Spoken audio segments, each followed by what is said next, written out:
Yes, don't forget to check out Doggy Diamonds No Filter on Apple Music and Spotify. If you are on Apple Music, just go inside of the app and click on search and then type in Doggy Diamonds No Filter. And if you're on Spotify, click in the search bar and type in Doggy Diamonds No Filter. They both will come up on either app. And make sure you subscribe and, leave me a nice rating. Also, for $100, I'll promote whatever you need on my social medias and my website. That's my Twitter, Facebook, Insta Stories, YouTube community, and my website, like I said, www.doggydiamondstv.com, which you will be featured on. Hit me up on Instagram at Doggy Diamonds, Doggy Diamonds for your promo. Serious inquiries only. Must be Cash App ready. Man, it's late. I don't even know what I'm doing up, but I'm up. And I just felt like coming on and building. Can't, it is past. It's 5:22, so technically it's not Biggie's birthday anymore, but I was out today. So I just said, you know what, I'll come on a late night. Whoever join me. Whoever don't. Whatever. But it is what it is, It's gonna be some family up. It's gonna be some people up, chilling. So we gonna build. You know what I'm saying? We gonna do what we gonna do. So we gonna talk a little bit tonight about the homie.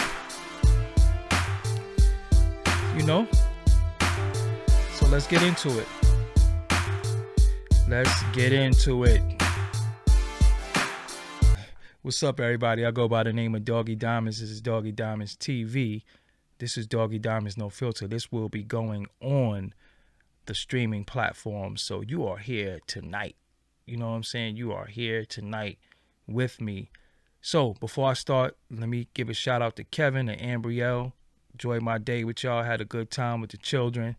And shout out to Lauren on her little dance recital.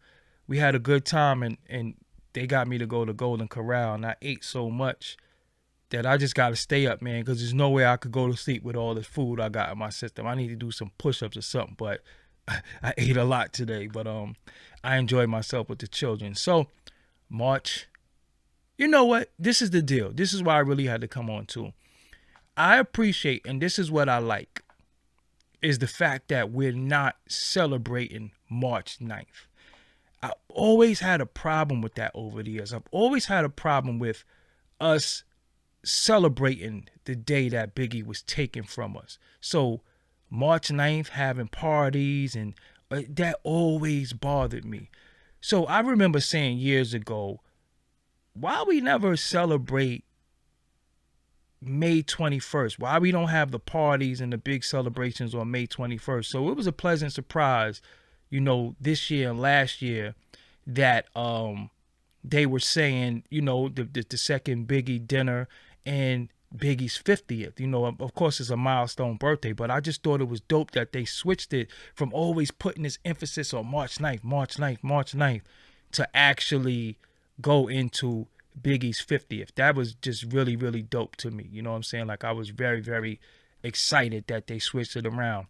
Not only that, the Empire State Building got lit up, which is big, for any, no pun intended. And then the Metro cards, if you're in New York City, the Metro cards are really, really still mean something in New York City, but now you got a collector's item, and it's like you want to swipe your card and do what you got to do, but then never throw it away. As y'all know, I grew up with Big, and he's older than me. He's older than me by some years. It's funny, when you young, you don't realize how much older somebody is than you. So when you're like when you're like 10 and they're like 15, and it's like a little age difference, but by the time you're like 14 and they're like 19, it's kind of similar, especially when y'all doing the same things. So I never realized that when I was like 15, 16 and getting into the music business, I never realized Big was that much older than me until like now. I'm like, damn, he 50, shit. He ain't know he that me by that many, by that many years. Because we was in the hood and we was just outside, and activity was activity. So when I think about Big, right, the illest thing about it is that, I remember Fat Chris. That's what his name was, Fat Chris, right? And just being in the hood, and this guy We didn't really know he could rap at first, but then when you heard him rap at the block party, because I was doing block parties since I was about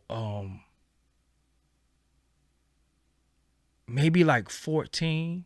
I was doing block parties, like I was the DJ at the block parties. Of course, I was the backup DJ to his name is now Harry Hash, but it's just, Harry, but his name is Harry Hash. I was the backup DJ, like I was like his understudy. And I used to like relieve him, but he was the like super dope DJ, still is to this day. But I was like the backup DJ. So I was doing block parties and house parties since I was 14. So one of the biggest things that I ever could get in my life was my own turntables, which still wasn't my turntables because they was my partner Juicy turntables, but I had access to them. Makes sense. So Big would come through, and then when he come through and he started rapping, it was like, hold on. Fat Chris is nice. Fat Chris could rap. And then he started going by Biggie Smalls. You know what I'm saying? Shout out to Atlantic Terminal. That's where I first, got my turntable skills in an apartment 8H.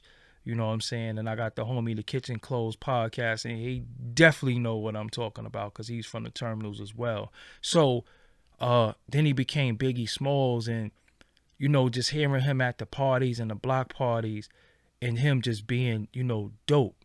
And it's so ill. I don't know if many of you have this story or many of you experienced this, to have somebody from your neighborhood that you seen that wasn't, I ain't gonna say that wasn't shit, but they had the talent, that you seen them go from local to being an international world star.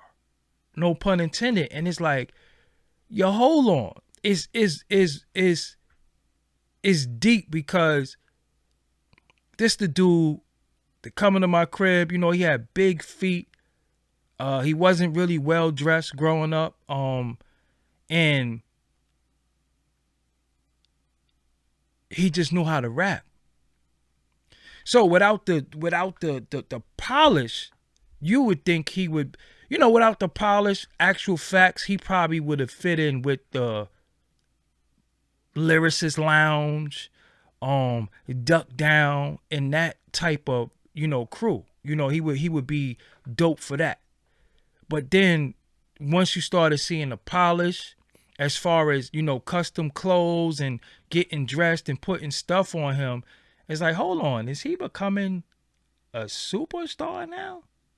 It was, sometimes you be like, that's big. And I think my hood is so proud of him because it's like, yo, he was the first person from the hood that you can't believe that went from this to just like international star. You just can't believe that shit. And I know to this day, my neighborhood is so proud because we got somebody that came from the neighborhood that we could celebrate. Now we have other people that come from the neighborhood that we could celebrate because from him comes Lil Kim, Junior Mafia, which the most famous person out of Junior Mafia would be Lil C's, but nonetheless, Junior Mafia and Foxy Brown comes from the same neighborhood. She was just across the Atlantic, so you would never think out of this one neighborhood, this small block radius, not projects, we're talking about apartment buildings, would birth Biggie, Lil Kim, Lil C's, and Foxy Brown. Then you had Red Hot Levertone, who was a part of Trackmasters, also come from the neighborhood, and he was the first person to be on. And from him comes my family tree of myself and the group that I was in called the Little Bastards. And I remember, shout out to Rob. The wildest shit is that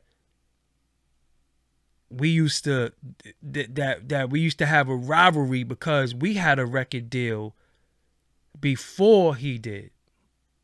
So we was in a group, Little Bastards, right? So every time we walked down Fulton Street, because the liquor store, I don't know if y'all look at like the old Biggie pictures, he was gambling in front of the liquor store. That was the only liquor store in the hood, unless you went up Washington or you went all the way down Fulton Street close to downtown. or you went to Rand's all the way, and that was on Bedford and like Clifton or something like that. Nobody was going all the way over there. That was a little bit out the way. So every time we come down the way, he would, little bastards, let's go. And he would want to rap every time. And that's when I knew he was special, because he always had the charisma to rap. Like, it wasn't no crowd. It wasn't no fanfare. It wasn't a bunch of people. He just wanted to rap. And when he seen somebody that he thought was nice, or you could have thought was nicer than him, he always wanted to prove that he was nice. So every time he seen, little bastards, let's go. And it came a point to where it was like, yo, you know, if we go down Fulton Street, Big gonna be out there and he want to rap. And my homeboy Rob, we go by Drama now, used to be like, yo, so let's go. And it was just a mutual respect. You know, I remember we used to do shows before Big was even signed. And I used to have limos that used to take us, because back in the days, we used to have car services like limousines. So when you had shows and stuff like that, limousines would come to your block and get you. So I was like one of the first ones having limos to come get me before him. And then I would send a limo over to St. James. We could go over to say, shout out to LG too. You know what I'm saying? We would go over to St. James and pick him and Nino. I remember one night we went to home base. Home base used to be Kilimanjaro. You know what I'm saying? Kilimanjaro became home base was Kilimanjaro. And again, like, he was just there, but he was studying. And another fact, I don't want to get in trouble. He's not here to defend himself. But me and Biggie used to rap. We used to talk about hip hop for hours, right on Washington and Fulton. We would just talk about music. Because remember, I actually was in the music business. I actually had a record deal before him, right?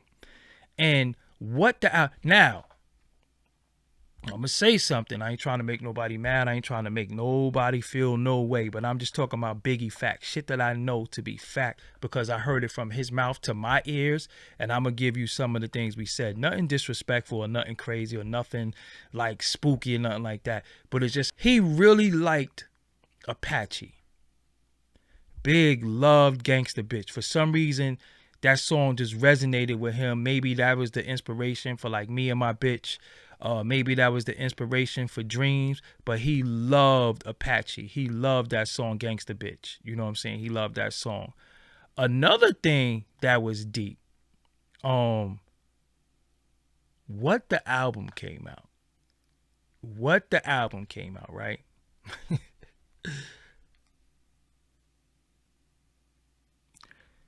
What the album came out. And we on the corner of Washington and Fulton. This is probably like 11 o'clock at night. What the album came out. And I was like, what you think about the album? I love the album. Big said, I like what the album. But Redman ain't really kill it the way I thought he was. I'm not lying to y'all. He said he liked what the album, but Redman ain't really kill it. And I was like, you crazy? It's not. He's like, nah, it's all right, but he ain't really kill it. So I wish he was here to explain that. I don't know what he meant by that, because I know he wasn't trying to say Redman rhymes wasn't dope on it, but he said that. He said Redman ain't really kill the album the way I thought he was. I don't know what he was talking about, the songs, the lyrics. I don't know. But he was like, Redman ain't really kill it. So I never really understood what that meant. You know what I'm saying? I never really understood what that meant. I could only interpret it that he thought Redman rhymes wasn't really as dope as they could have been. You know what I'm saying? This is a fact. So that was one thing. Another time, I went to, again, going to the liquor store, because that's where he lived, St. James. The liquor store was in front. YouTube is acting dumb, but anyway. I went to the liquor store, and he was standing out there, and I think it was him and Chico. Shout out to Chico too. And he was like, yo, come with me to see Pac. And I was like, "Aight, where y'all at?" He said he in the city. Pac was at I think the Parker Meridian Hotel. He was like, "Come with me to see Pac." And I was like, "All right, cool. I'm gonna go to the block." I think I had a bottle of Cisco. That was me. And this is 93 going into 94. I think I had a bottle of Cisco. So I went to the block, drank my bottle, because I wouldn't get the big bottles, get the small bottles. And I drank the little small bottle, and I came back. And he was like, "Yo, matter of fact, nah, you can't come with me." And I was like, "What's I'm Ben? I drank the little small bottle, but I'm fucking teen. Can't control both of y'all. So nah, you ain't coming. You know what I'm saying? You ain't coming. I can't control you and Pac in the same night." So I was like, "Nah, that's some sucker shit." So I didn't go. He didn't take me to the studio to meet Pac, but I met Pac on Fulton Street later on, because Pac used to come around my way. I met Pac on on Fulton Street. So over the course of time, we started recording some things. So he comes to me with this beat, and I know the beat as "Walk On by Isaac Hayes. The same Diana Ross song, but Isaac Hayes does the song called "Walk On By" that she did with Burt Bacharach. So he plays the beat for me. Now it's a loop. You know what I'm saying? It's a loop, but it got some drums on it. And I talked to Mo B about it. Mo B say it was the same drum, but those wasn't the same drums.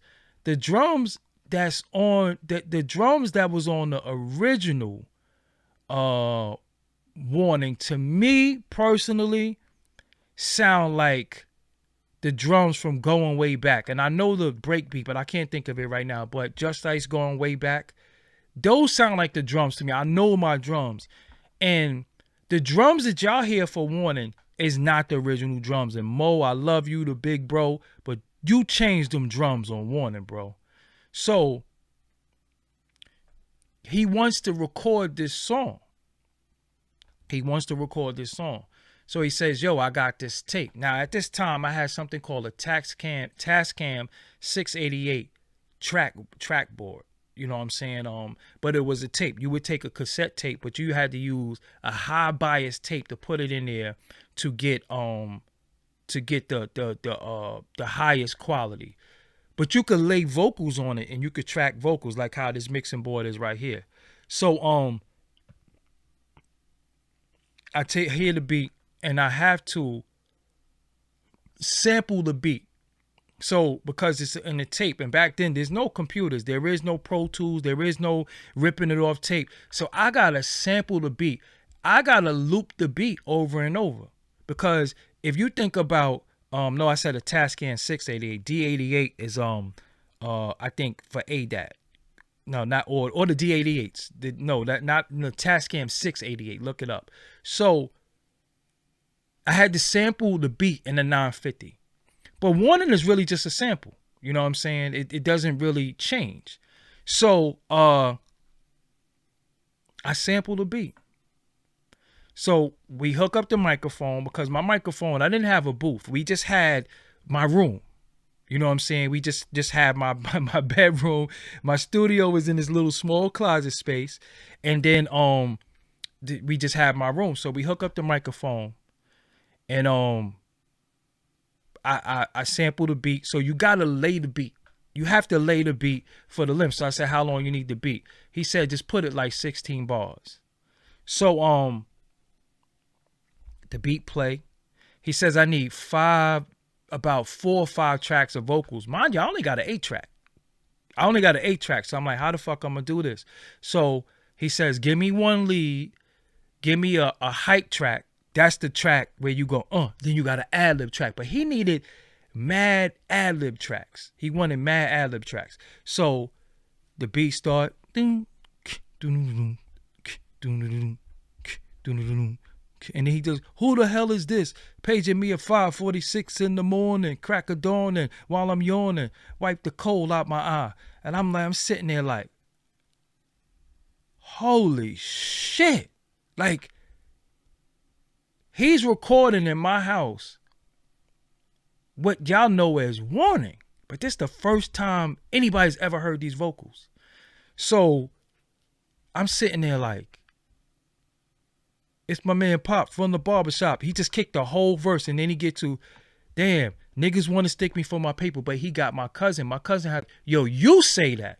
Damn, nigga. So my cousin got the second verse.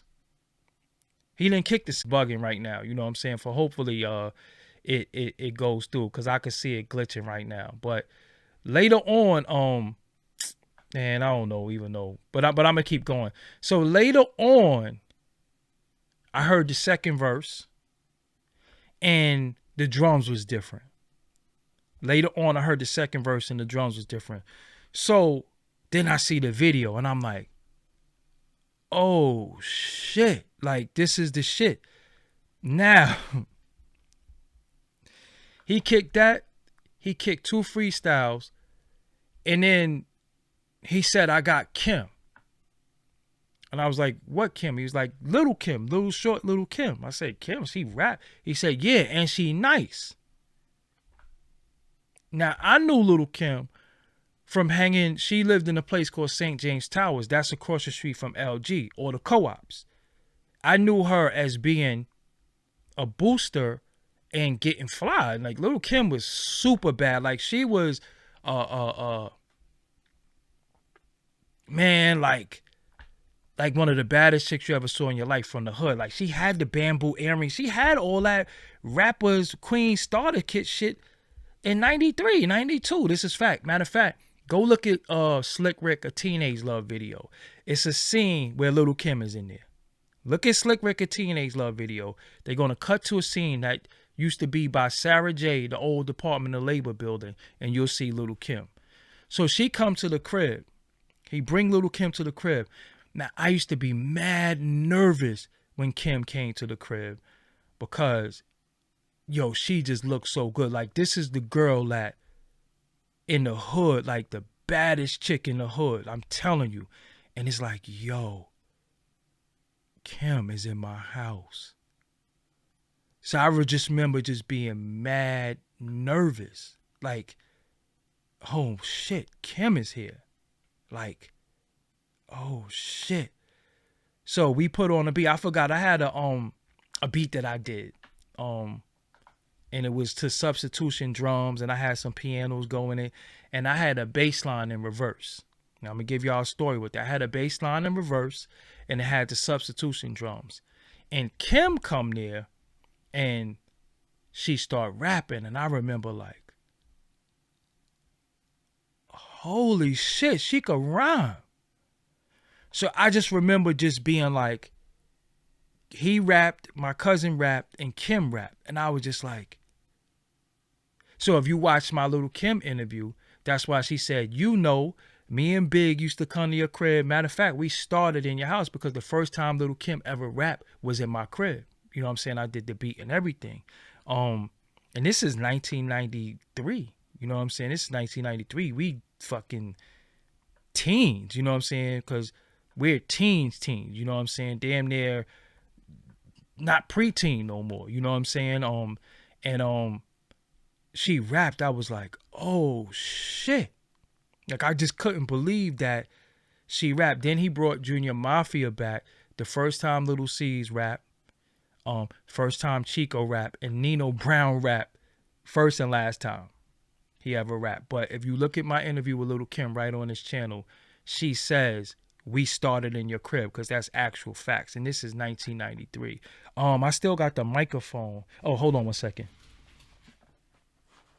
This is the microphone right here that Biggie recorded Warning on. Yeah, this is the microphone right here. This is the mic. This is what I had back then. This is the microphone that she recorded Warning on. That he recorded Warning on. This is the microphone Little Kim rapped on. Little C's rapped on, Sean Price rapped on, Uncle Murder rapped on, Tech from Smith & Wesson rapped on, a guy by the name of Jack Knight, who ended up writing for Monifa and Bad Boy, rapped on, as well as I'm missing Aguilar. Aguilar rapped on this too. You know what I'm saying? So this is the microphone right here. I had this microphone since 1992. So this microphone right here, they was telling me that I could NFT it or sell it or whatever case may be. But this is the microphone right here that Warning Vocals was recorded on. So let me continue. So Big does these songs with me. This is where it went a little bad because he took the songs to Puff. And I wasn't trying to get a deal or none of that. But the song that that I did for Junior Mafia, according to Chico, he said that's what got Junior Mafia they deal because they never heard of Junior Mafia rapping. This is the first time they heard them rapping, and I did that beat too. So, this would piss me off about Mr. C. You know what I'm saying? And I think Mr. C allegedly did this beat. So again, like I said, I did a beat for him, substitution drums, a bass line in reverse, and some piano keys. So then Big comes out with this song later on, a freestyle, and it's substitution drums and a bass line in reverse and some keys. Produced by Mr. C, and it says, but he says, sick of my mom telling me, gotta get a job, nigga, from the push it to the limit. I forgot the rap, but I'm like, so hold up, this nigga Mr. C just redid my shit. That's my beat. I did this. That's my beat. Like, I used to substitution drum. I'm gonna find a record. I'm like, so this nigga Mr. C just jacked me for my shit. You know what I'm saying? And did it because he wasn't no producer, but he had equipment. You know what I'm saying? So basically, he redid my shit and Big rap to it. You know what I'm saying? So I never fucked with Mr. C since then. I was just like, yo, nah, that's just bullshit. But sick of gotta push him to the limit. That shit. You know what I'm saying? So I was like, fuck Mr. C. So now he's working on Ready to Die album. Now he's working on Ready to Die album. And I'm thinking that at this time, okay, I'm in the crib. I mean, I'm around the way. I'm doing beats. There is no producers in Brooklyn. I took them to Trackmasters. They didn't want to fuck with him. They didn't want to fuck him. I took him to Trackmasters and I took him to Cold Chillin'. Fly Ty will come on here and verify that the CEO of Cold Chillin'. They didn't want to fuck with him. Fly Ty wanted to.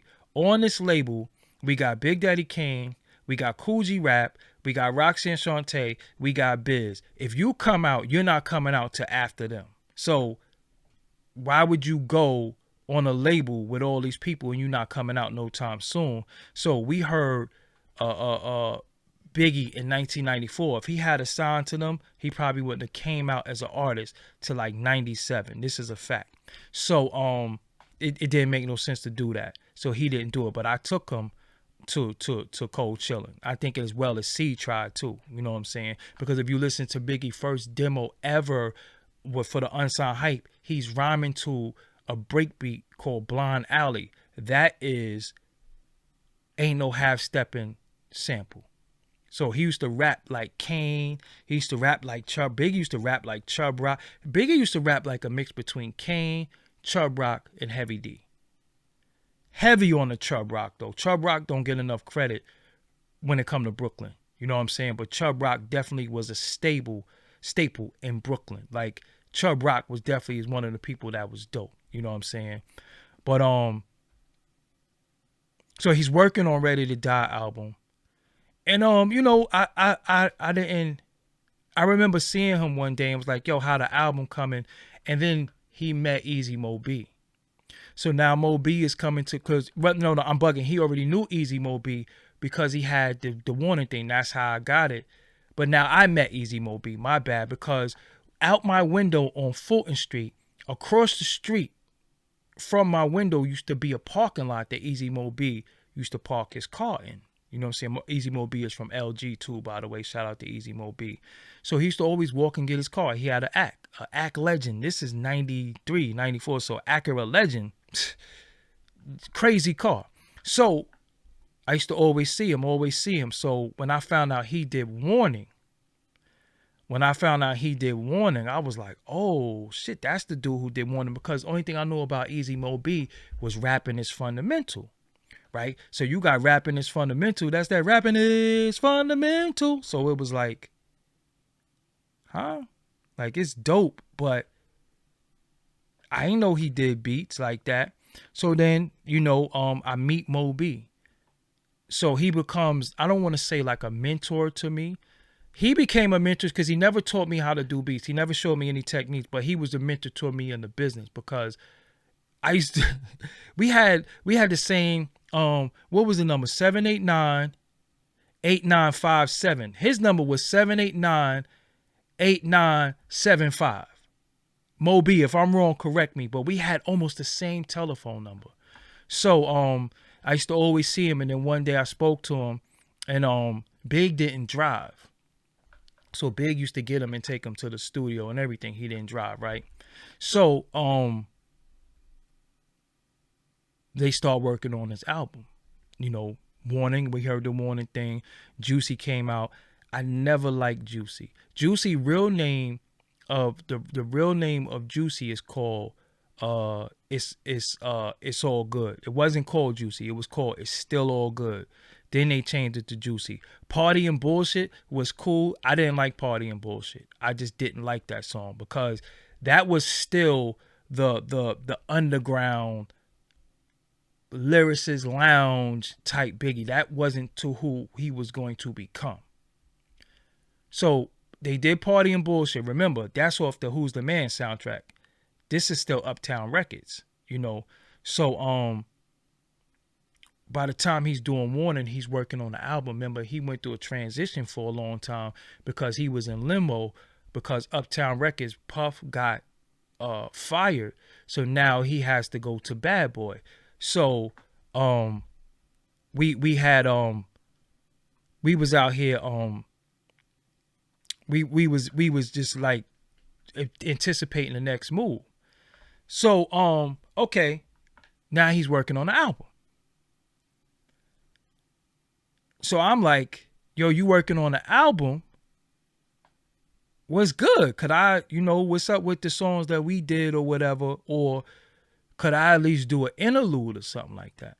And he was like, nah, Puff, acting funny. He only want me to work with his producers or producers that he approved. Now, I didn't really have a problem with that, but I also was like, so who's producing? So he was like, I got track masters. And I'm like, well, how the fuck you got track masters? I tried to get you track masters and they ain't want to fuck with you. He like, yeah, but they doing something on there. Of course, Mo doing a lot of it. So I felt good about that, because Mo B, again, like I said, when I met him, he's always cool, always humble, and he was dope as a motherfucker. But when I started hearing people like the Blues Brothers, it was like, yo, Digger. And I was like, well, who the fuck is that? He was like, yo, Digger, he fuck with Master Ace. But I was like, he's not known. You know what I'm saying? So I didn't understand that. He said Buck Wild too. Buck Wild was my homie. I knew Buck Wild way before Biggie did. So I was like, all right, cool. So I never understood, like, yo, so you ain't gonna use me for nothing? And that taught me a lot about the business, that you can be an artist with a budget, but you don't have no creative control. Because it wasn't like I didn't have the beats. I had a lot of beats then, right? But he wanted him to have producers that he approved and producers that had names. So I forgot what happened with me and Big. We had a disagreement about something one day. It was on Fulton Street. And he was like, yo, I'm mad stressed. Yo, this nigga Puff getting on my nerves. And she's like, yo, Puff getting on my nerves. Yo, I gotta finish this album. Baby mom stressing me. This nigga Puff stressing me. So I was just like, yo, man, I ain't give a fuck. I was like, yo, man, I don't care about none of that. I was like, yo, man, and I was on some bullshit. I was like, yo, man, I think I should be on the fucking album, man. I think that you should have me on the album. You should have me doing something. He was like, yo, man, I don't want to hear that shit. You know what I'm saying? Yo, I'm stressed. I told you I'm stressed. And I was like, all right, whatever. So I remember going home mad. I'm 15, y'all. I remember going home mad. I'm 15 years old. I didn't know any better. I shouldn't have acted emotionally, but I was mad. You know what I'm saying? I was fucking mad as a motherfucker. 'Cause I'm like, yo, hold on. I did all this shit for you, you know, and I can't get a fucking, I can't, yo, see, you shut the fuck up. Because what happens is, I'm going to get you out of here. Straight up. We not even going to do that tonight. Big sunned you. I'm going to get you up out of here. How about that? We not even doing that tonight. And I'm not doing that with y'all ever again. Anybody say some shit I don't like, you just out of here. But back to the bill. So I was mad. I was 15 years old. I went home and I was like, yo, fuck this nigga Big. Straight up. I remember going to my block. I was like, yo, fuck Big.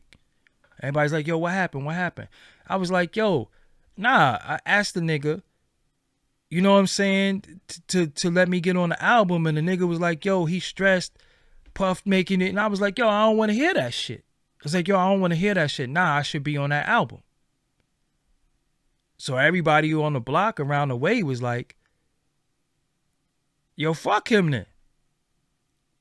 Again, immature, dumb shit. Because he was my comrade. He was like a brother to me. And I didn't understand the inner workings of making an album and how stressful it was. This is his this was his fucking debut album. This was his debut album. He's 20? 21? I'm 15? So I didn't get that. I'm stressing him out too. So when I went home, all the songs I had with him, look, all the songs I had with him, the warning shit, all that shit I had, I threw that shit right in the garbage. I threw that shit in the garbage. I took the tapes, the master tapes, and threw them shits in the garbage. Straight up. And looking back, I made the right decision. Reason why I made the right decision is because that's how I felt. And people say, damn, you shouldn't have did that. Because look where we would have been now. But I'm like, I never wanted him to die.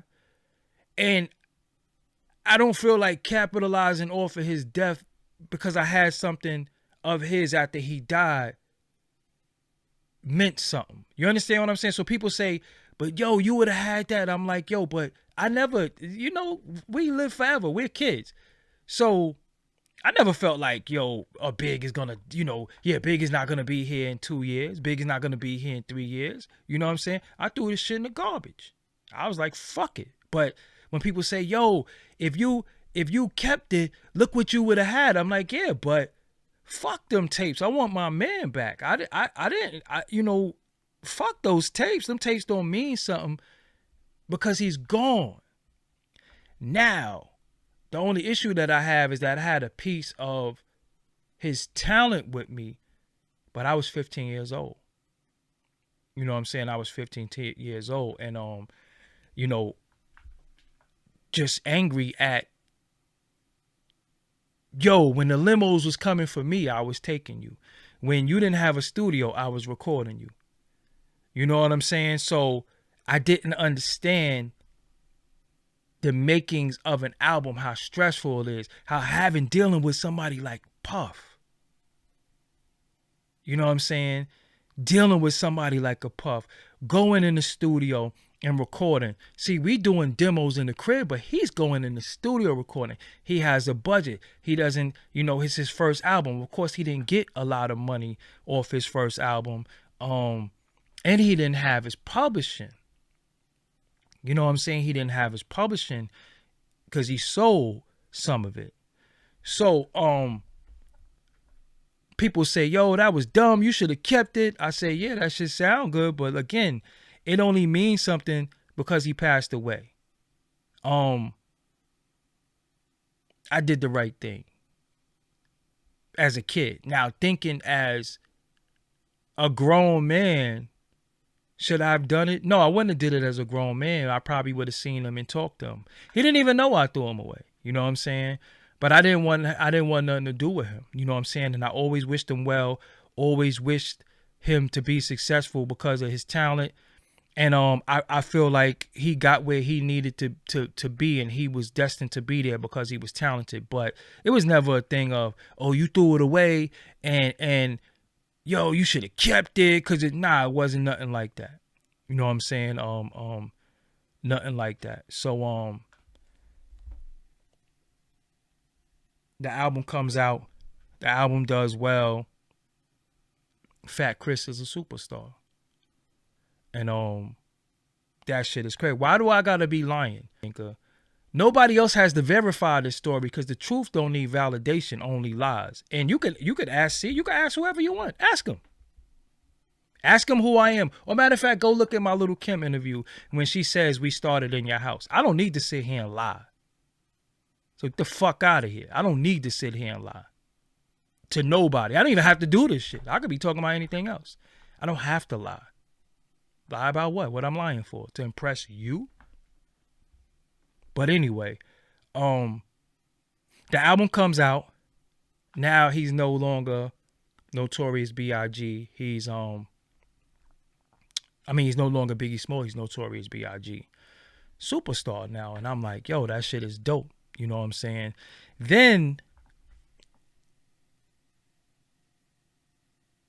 the Tupac shit started getting weird. And the thing that concerned me so much about the Tupac shit, I never said this before. Maybe I did on the Gangster Chronicles. The thing with the Tupac shit that concerned me so much, right, was I knew if something happened with Pac in New York City,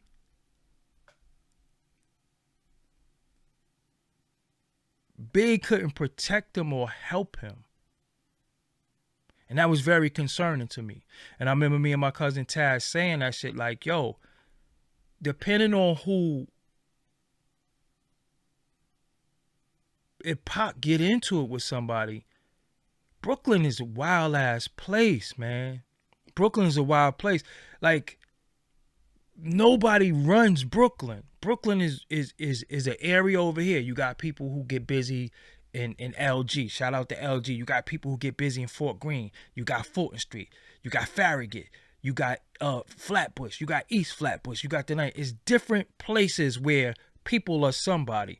But I always felt like if Tupac get robbed in Brooklyn with Big, I don't know if Big can help him, because Brooklyn is just fucking wild.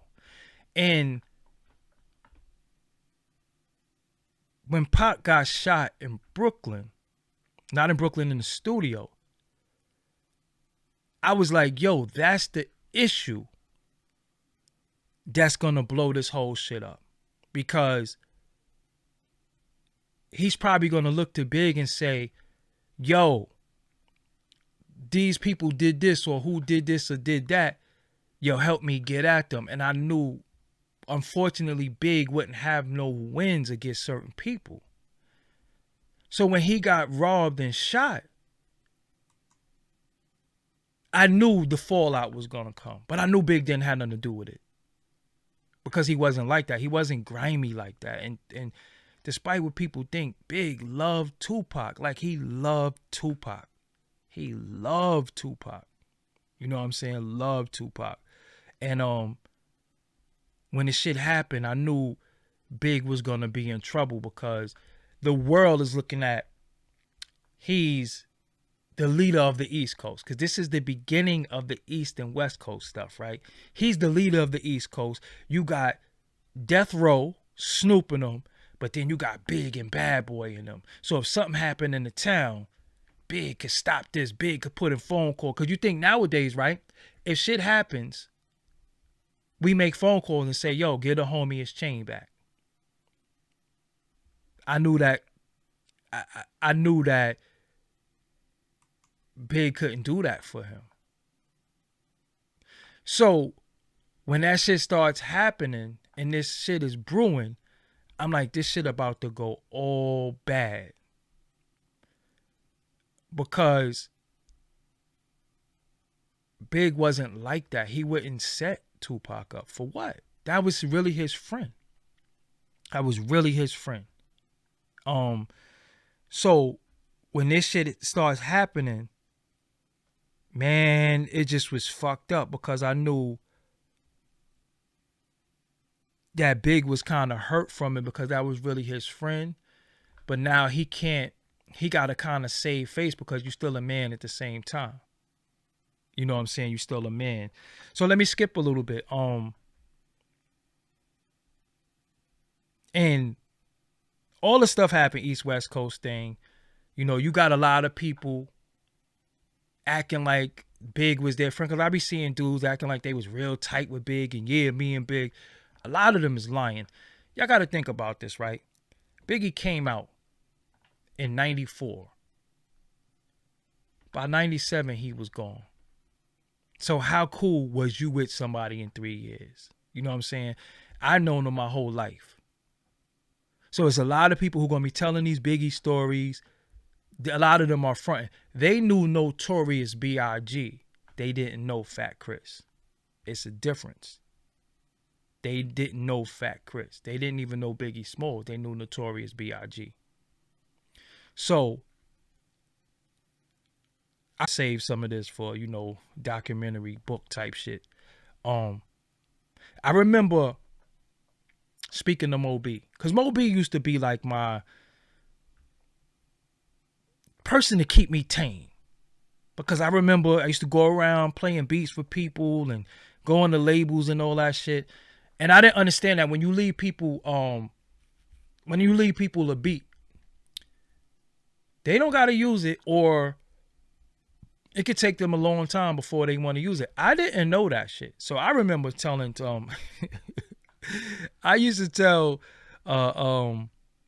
Mo B, I'd be like, yo, man, I just was in the Sony building and I gave them some beats, man.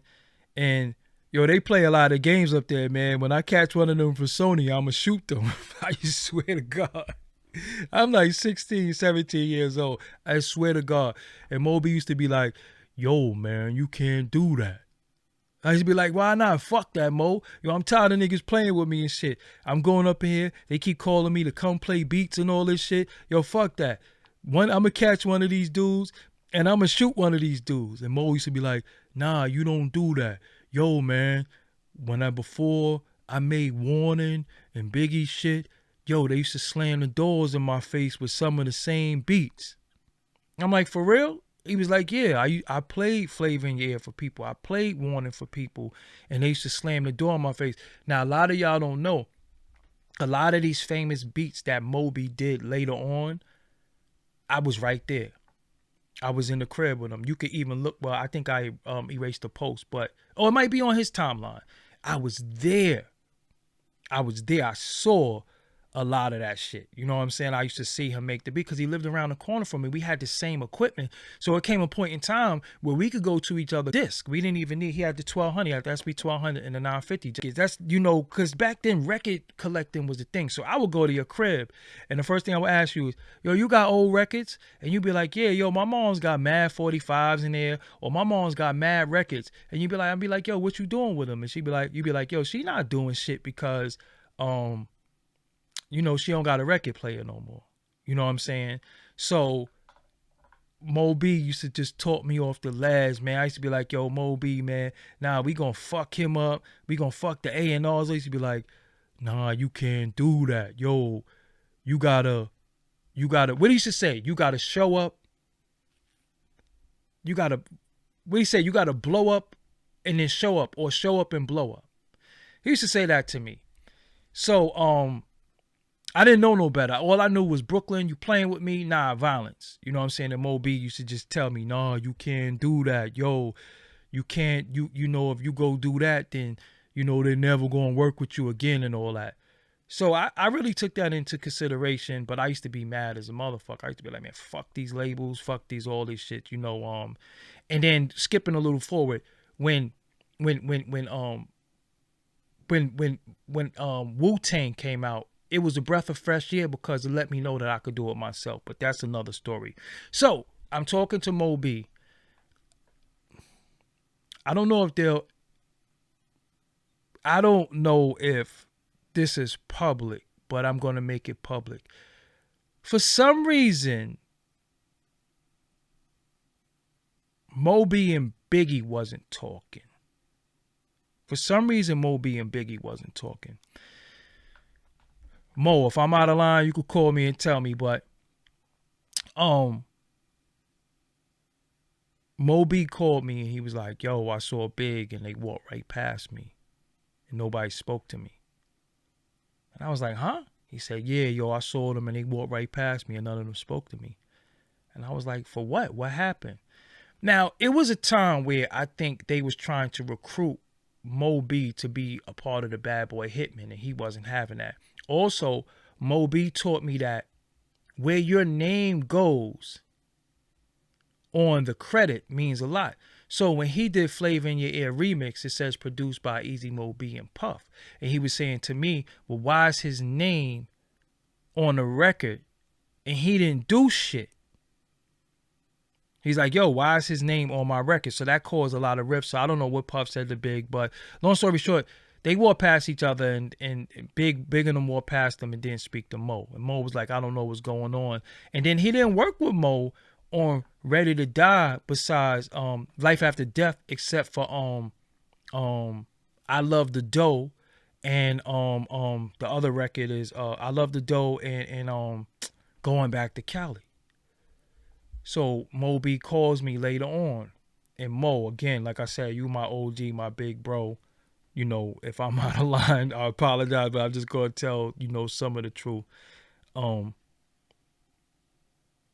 I remember he called me and I asked Mo about it, and I know he didn't want to go on record and say it, but I'm gonna go on record and say it. When I first interviewed Easy Mo B, I brought something up to him. It's on the Forbes DVD channel. I brought something up to him. And they always bug out when I interview my friends. They always bug out because they like, yo, you know everything. And I say, that's why this is going to be a classic interview, because I'm going to be able to extract things from you that the general public don't know. But I know how to ask it in question form, which is a rhetorical question, because I already know the answer. But I got to get you to tell the people things. So I asked Mo B in the interview. No, forget the interview. So he calls me and he says, yo, I'm back working with Big for this second album. So I was like, okay, that's dope. And he said, yo, but he wanted me to do the more bounce shit. So more bounce, if you don't know, that's You Got to Chill beat. Zapp and Roger. That's what it's more famous for. You Got to Chill also is known for Ain't No Future in Your Front, Ain't No Future in Your Frontin', MC Breed, rest in peace to MC Breed. And then Heavy D used it on one of his joints. So he said, yo, he wanted me to flip the more bounce shit, but he got a song going called Going Back to Cali. I said, what? He said, yeah, he got a song called Going Back to Cali, and I don't think that's a good idea. I was like, why? He said, because he's calling it Going Back to Cali. Now, this is after Tupac murdered. I remember Big died 6 months later after Tupac. So Mo B was like, it's not a good idea. So I didn't hear the record. Of course, I didn't hear the record. But Mo B said that he didn't think it was a good idea. Also, he told me that he did the I Love You More by Renee and Angela for them too. So he did that, but he was telling me about the Going Back to Cali, and the Going Back to Cali record really bothered him. And when I heard Big was going to Cali, again, me and him didn't really speaking, yeah, maybe because we didn't run into each other. And when I saw Big, he was riding past. I think D-Rock was driving him. I think they had a burgundy or red. Was that a Forerunner? I don't remember what that was, but I remember seeing him. And I was like, yo, Big, what up? And all that shit. He's like, yo, what's good? And all that shit. I said, yo, I spoke to Mo. You started the album, is good. You and Mo working together. He said, yeah, we working again. But I'm, basically rapped. I rapped the album. You know what I'm saying? Shout out to Aguilar. Aguilar had Pray. They pray. That was the name of that shit. And I remember us listening to that shit like, yo, this shit fire. So I knew Big album was going to be crazy because he had DMC. If that's not all, MC have the goal. They praying. So I'm hearing this shit. I'm like, this shit crazy. But Big was like, he's going to Cali. And I remember saying to him, like, fuck you going to Cali for? He was like, nah, because I'm about to write Puff album. And I remember saying, like, okay, but fuck you going to Cali for? Like, Cali? Like, nah, you better not go to Cali. And he's like, yo, I gotta write Puff album. You know what I'm saying? Puff is my first artist.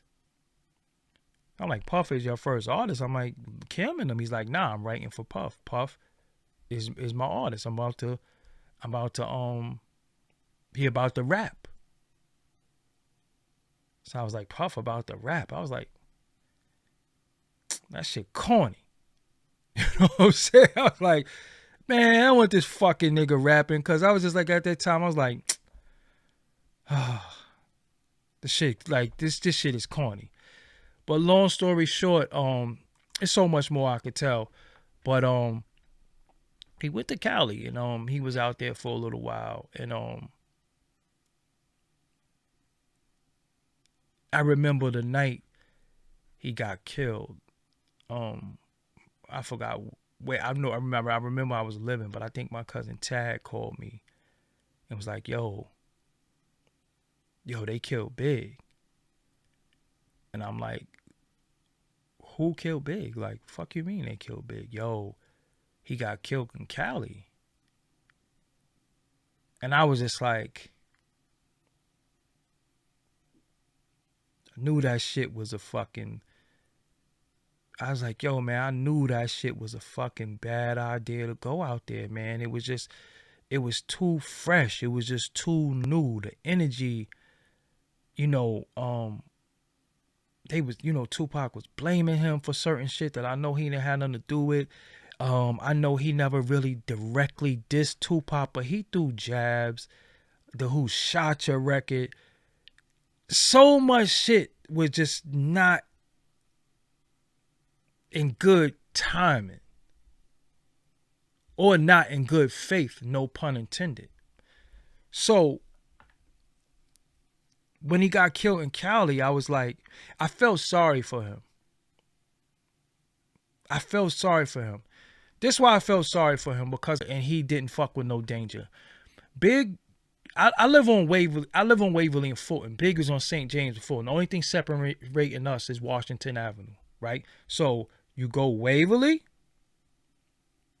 Washington, St. James, and we both lived more closer to the Fulton side than we did the Gates Avenue side. So, yeah, I thought of another big story of him, but I'll save that for something else. But it was a lot of shooting on my block, and even all the shooting on my block, he never would stop on Fulton and Waverly. Two main shootings, and one, my cousin Jay got shot up, and then one, somebody else got shot up, but he was there both times and had to run. So he said, I ain't never stopping on your block. He would walk past. I lived in a brownstone, so I'll be sitting on my step. He'd be like, yo, dog, because Doggie Diamonds came about in 1997 or 98. But before then, I was just Dog. You know what I'm saying? He was like, yo, dog, come on, because this is so early on. He was taking the train to Uptown Records, but he had that big yellow goose. He was taking the train to Uptown Records. And I remember him saying, come on, I'm not stopping. Even when he came to my crib, he would take Gates Avenue. He wouldn't come down Fulton and Waverly. Never. He would say, yo, I'm coming. This is house phone days. This is not beepers. He called my crib. Yo, I'm coming to the crib. But I'm taking Gates. Yo, come. He'd be like, yo, come on the step. I'm not ringing the bell. I'm not waiting. So I go downstairs and meet him. So when he got killed, I felt sorry for him, because if you look at the documentary movie Rhyme and Reason, he actually says in there, yo, I be scared, man. I feel like somebody is trying to kill me. And I be paranoid as fuck. And then he goes on to say, yeah, they could try to kill me. I just know it's going to be hard as fuck. And when I think about how he was killed, it wasn't hard. It wasn't hard for them to do. Like, they killed him. And when he got killed, I felt bad for him, because I'm like, I know he died scared. That was his biggest fear, of getting killed. And he avoided danger as much as possible. Like, again, like, remember, man, this is what I'm saying. Like, with him, anywhere niggas is over there known for shooting her, he wasn't going. He was not fucking with it. He would not put himself in a situation where he thought his life would be in danger or he was in danger. So while he was at that party, we would never know.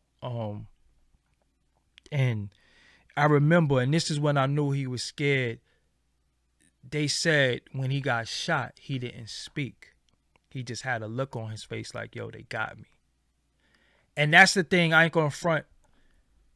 Him dying made me sad, because, again, I lost a friend that we wasn't on the greatest of terms when he died, but we was so young. Maybe we could have spoke later on, and well, we definitely would have spoken, just dead it, whatever the case may be, because it wasn't really that serious. But I know he was scared. And that's the part that fucked me up about him dying. I know he died scared. And we don't want to die scared. And we don't want to die feeling like we are alone, you know. And I just know he died scared. And that's the shit that made me sad. Because he died scared. And I know, so when they described like the look he had on his face when he got hit, he didn't say nothing. I know that was just shock. Like, street, from going out of state from time to time, hustling, for being in situations, from seeing shootings and being around shit, they got him. You know what I'm saying? They got him. So that's the thing, when I think about Big, besides him being a fucking straight up comedian, funny as fuck, you know what I'm saying? Funny as hell. And just talented. Big had a talent that could intimidate you, right? He had a talent that his confidence was something you never seen before. Like, he would walk in a room. That's why he would say he was the king of New York. That's why he would say, I'm the greatest, because he really, really believed that shit. And when he rapped, you heard it. That's why, you know, I don't know if y'all noticed, anybody who ever did a song with him always kind of like bowed to him like, yo, this nigga's nicer than me, even from like Jay-Z. And I'm going to be real with you. I always felt then, I feel now, I always felt like Jay-Z was nicer than Big. Just how I felt, because Jay-Z was the first Biggie before Biggie. So, but he had a presence where his confidence was very intimidating. Very fucking intimidating. I'm telling you, just being in his presence, you knew you was around somebody special. Just being in his presence, because y'all see all this shit, but I'm just talking about the confidence when he rapped. I never heard nobody like that before. I never listened to this day. I never heard nobody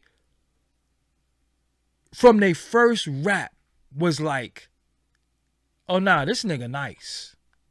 Like super nice. Now you hear dudes rap and you be like, yo, shit is okay. Like, yo, he dope, but nah, this dude was just super nice and was getting better.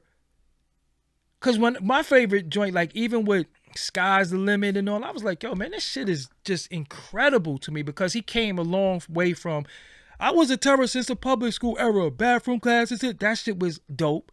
But you hear Pray, and it was just like, how's this nigga getting nicer? Yo, he's getting nicer. Now you gotta remember, your reign on the top was short. Like you hear kicking the door, you hear all this shit. You like, yo, hold up. This shit is crazy. But he got nicer. He got nicer. You know what I'm saying? I do wish to the Benjamins, I do wish they didn't change that beat. That song is called Shangri-La by the Jackson 5. I still wish they kept, I want to hear big vocals to the original Benjamin's beat. But long story short, short story long, he got nicer, and that was the thing. That's the biggest thing I can say when I think about his death. That made me sad. That made me sad that I know that he died scared. He died in a way. Now imagine one of your biggest phobias is dying falling down the stairs. You got a phobia of steps, or you got a phobia of getting hit by a car, or you got a phobia of choking and dying because you might have had a scare of choking. And then you choke one day and you're dying. So that's the only shit about Big death. But again, besides him not being here, not even getting a chance to live to his full potential. Because you got to think, by the time the money was coming, he was gone. Him dying in a way that I know scared him. You know what I'm saying? Dying the way that I know scared him. Not only that, after he died, and I'm going to go on record and say this, I don't really give a fuck who like it or who don't like it. After he died, the way that they slutted him out. The way that they slutted him out, I don't like it. I feel like he never really got it. It's a fine line between not forgetting somebody and slutting them out.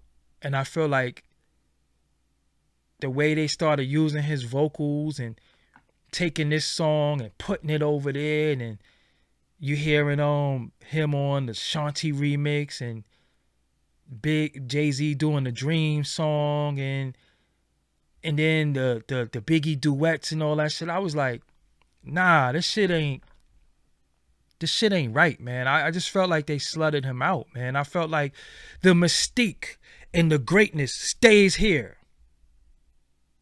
It stays here. And if you're going to take something that's not at the greatest point and not at the mystique point, then you put it out for nostalgia reasons. But some of them verses didn't come out for a reason. And I just felt like that wasn't who left with that Michael Jordan fadeaway.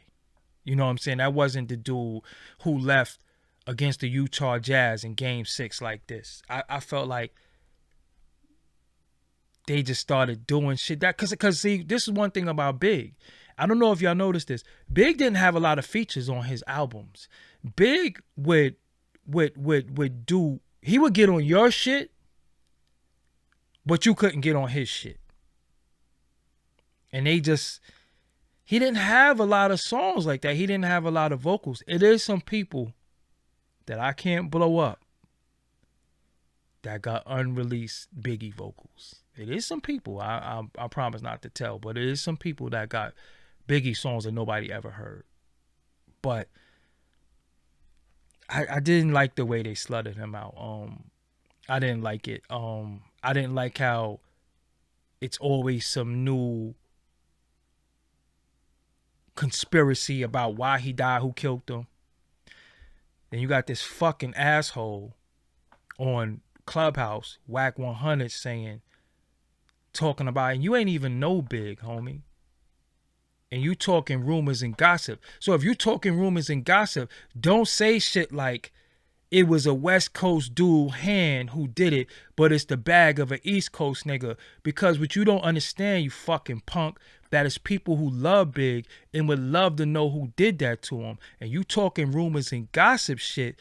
And if you're not going to say what need to be said, then don't say shit because you didn't know Big. It's people who still mourn to this day. My neighborhood mourns every March 9th, every fucking May 21st. So you saying all that shit is corny. But corny niggas gonna be corny. Corny niggas gonna do corny shit. Because at the end of the day, his murder is unsolved. So if you got fake ass information on who did it, why you sitting there playing with it? Go tell his moms. Don't sit on fucking Clubhouse. Don't try to use his death as fucking clickbait or to go viral off of that shit is corny because you fucking with somebody's life and you fucking with people who mourn to this day. It's certain people who've never been the same because some of them actually bear witness to him being killed. And you saying shit and you didn't fucking know Big. You ain't know him.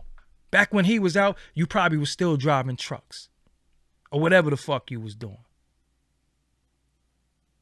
And I bug out how people sit around and watch people say shit and they sit there like, ooh, oh, that's deep and all that shit. No, nigga, shut the fuck up. Seriously. And anybody from the borough that run with him and y'all co-sign his bullshit and he talking about somebody from our borough, he talking about somebody that made Brooklyn look good and you jacking that shit, you a fucking bitch too. Seriously, because it's certain shit you supposed to say, homie, I feel you, say what you say what you want to say, but when it comes to that Biggie talk, leave that shit alone, because you didn't know him, because you insinuating and you saying all types of shit that we want to know the truth. We know who the fuck killed Big.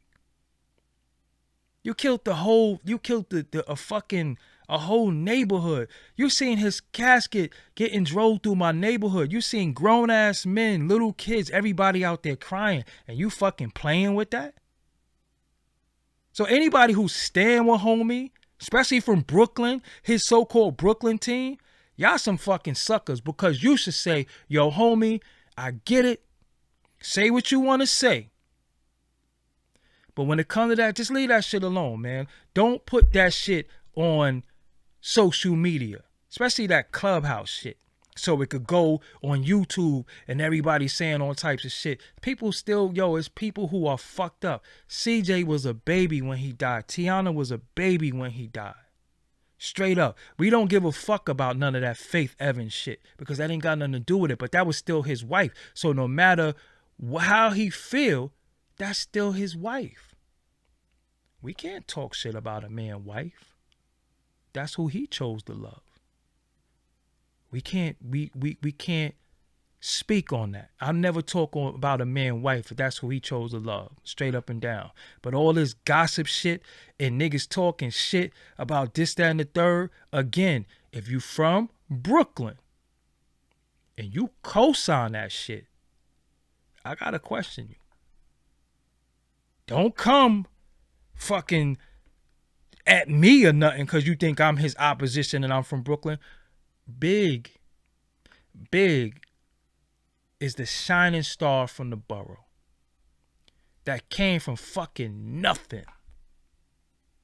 Absolutely nothing.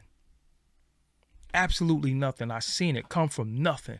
Leaning Timbs, wearing the same shit every day, to being one of the most famous people in the world. They made movies about him. They got figurines. They got dolls. They got documentaries. Music is timeless besides when they try to fuck it up. So just to hear that shit that I heard the other day, I was like, yo, come on, man. Come on. And a lot of people, I'm going to be real with you, a lot of people ignore people. A lot of people say, man, fuck that nigga. Fuck what he say.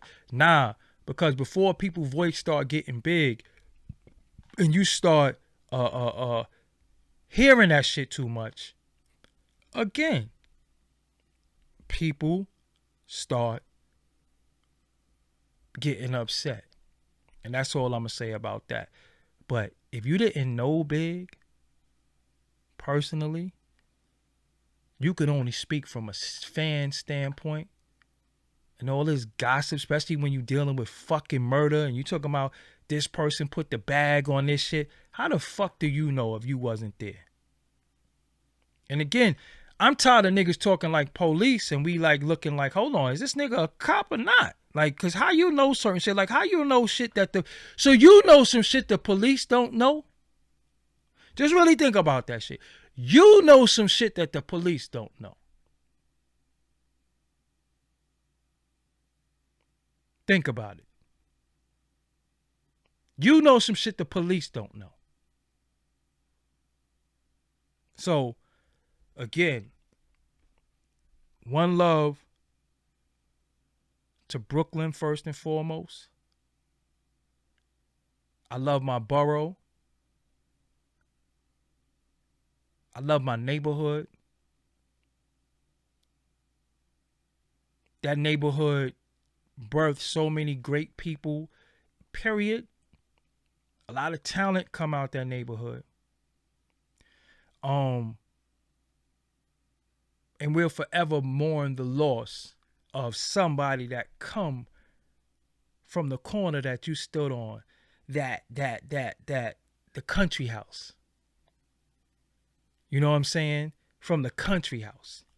And somebody that I know so much of my life that I used to have rap conversations with. See, that's the difference.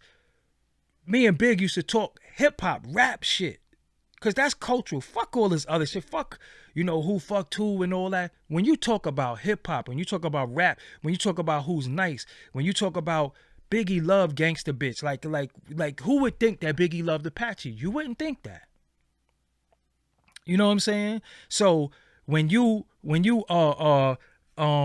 B.I.G. stands for bullet in the gut or business instead of games. That's what Notorious B.I.G. stand for. Bullet in the gut or business instead of games. Oh, I ain't know Biggie. So so I didn't know Biggie. That's what you said, right? Kid Weston. No. I didn't know him. Let's put 10,000. Let's put 100K up right now that I knew him. Matter of fact, hold on. Where the fuck is my phone at? This is easy. But y'all internet trolls y'all just be so lame.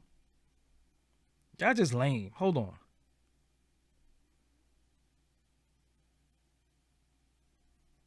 I might have even had a picture on my Instagram. I don't even got the picture on my Instagram no more. That's how real it is. Hold on.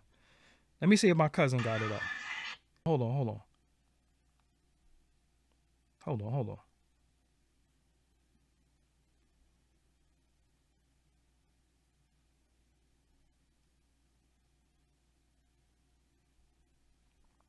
That's on my cousin page. That's the Raiders shit. Y'all always ask me why I'm wearing Raiders shit. We'll explain that again one day. We'll explain that another day. Raiders shit. Hold on.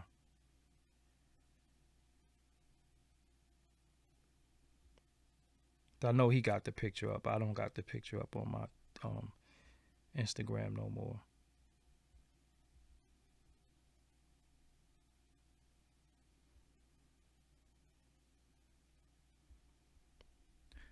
That's myself, C Gutter, and my cousin Tad. Hold on. We could keep going. Hold on. But we could build up into it, though.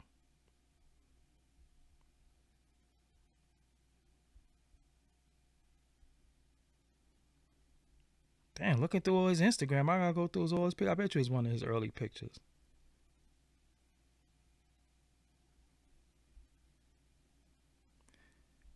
He posted it again.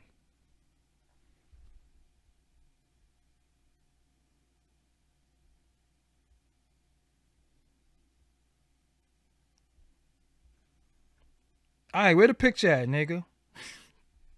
It's on his page, though. It's gonna be on his page because it's not on mine. Maybe it's in my phone. I don't know. Hold on. Anyway, but now this is my friend that I always tell y'all that I found.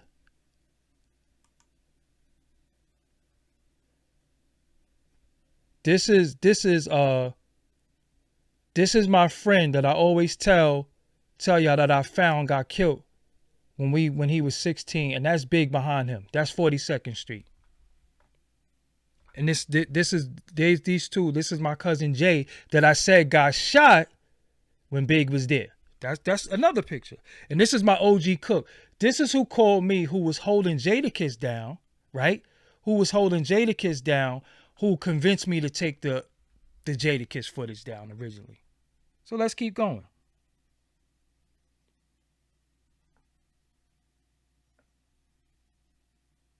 Shit. In here. I don't have it no more. It might be on my Facebook.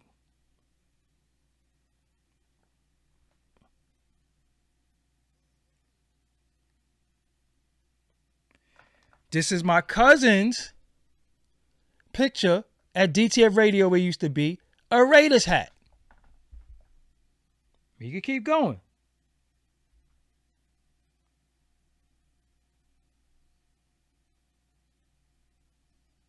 Y'all fucking up the bill, though. My cousin was the leader of the Raiders, by the way, too.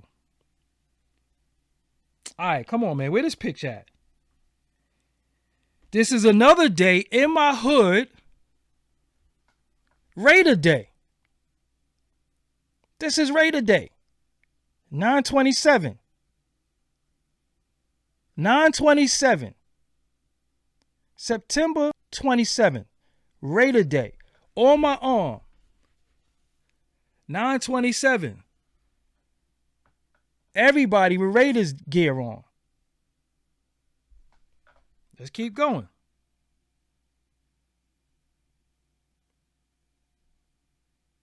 We're going to build up to it because I know he got the picture in here. I just can't.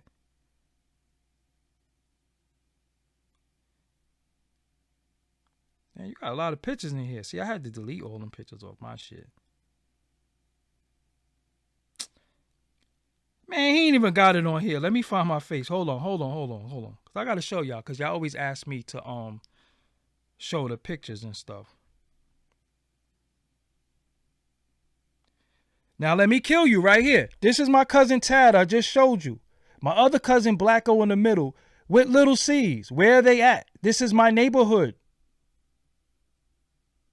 That's my cousin I just showed you. That's my other cousin in the middle with little C's. The leader of the C's was a baby raider. You can see it. That's tonight. But let's keep going.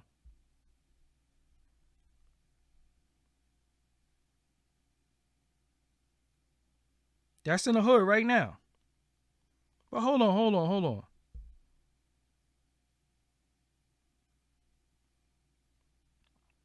Me knowing me, I got it in here somewhere.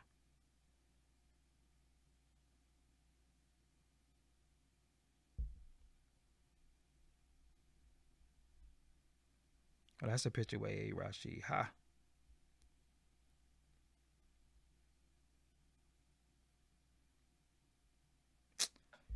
Man.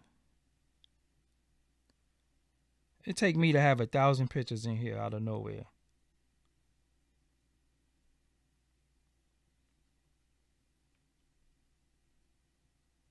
I'm end up posting it on Instagram because I can't find it right now. I know it's in here somewhere. But yeah, it's winding down anyway. I was basically done telling my story. I just know I got the picture in here somewhere. That's why I always wear, even on my Instagram, the same picture. The same picture in Instagram. I mean, damn. Fuck is this picture? I know I got it in here somewhere.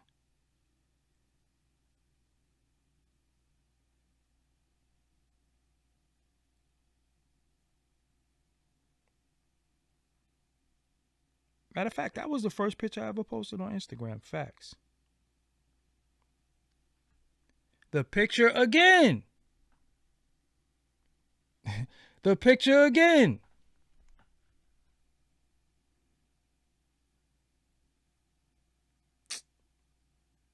Oh, look. This was the Source magazine. This was my group.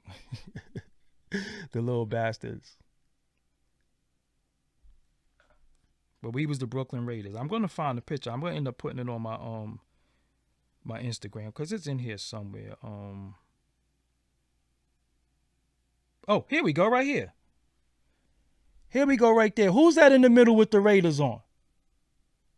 Who's that in the middle with the Raiders on? That's my block, Waverly and Fulton. Who is that light-skinned kid all the way over there at the age of 14? Who's that in the middle with the Raiders on? Who's that all the way on the right?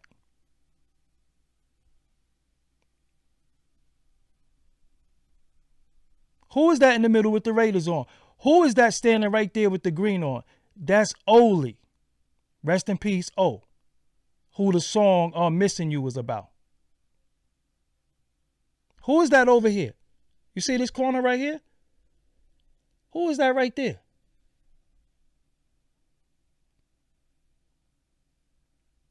Rest my case.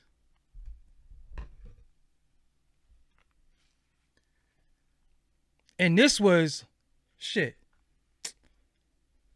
This picture, Oli, damn, what year did Oli die? I don't even remember what year Oli died.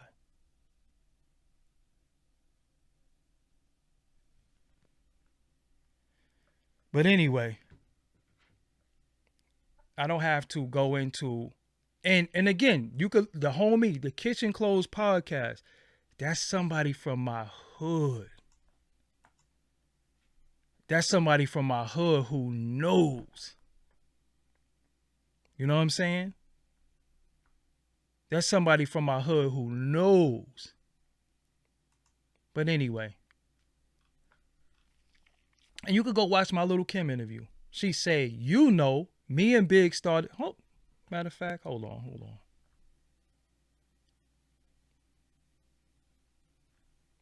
I don't have to do this, but sometimes I like to, though, you know? Sometimes I like to do it. It's fun.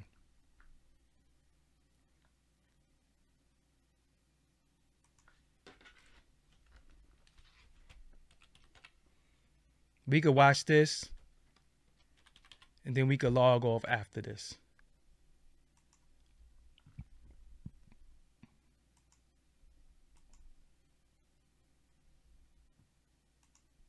I don't want no ads to play.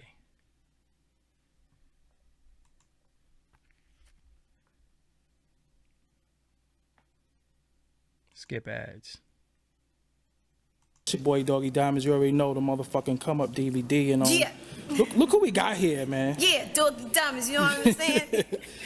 Shock. They probably gonna be shocked and surprised that you're on the DVD and shit. What's going on, man? What? I am the come up DVD. I'm on the come up, nigga. Brooklyn. You already know. Doggie Diamonds. You already know. You basically, you know what I'm saying, a part of starting off the career. Me and Big was in your crib. Yes, man. Thank you. When we was performing, what was the song? What was a freestyle y'all was doing? It was a freestyle. I think it was the one when Big was like, I dare you to stick your dick in this. Yeah. I think it's something syphilis. That rhyme right there. Yeah. And I forgot my rhyme. Right? I remember a little bit of your rhyme, but I remember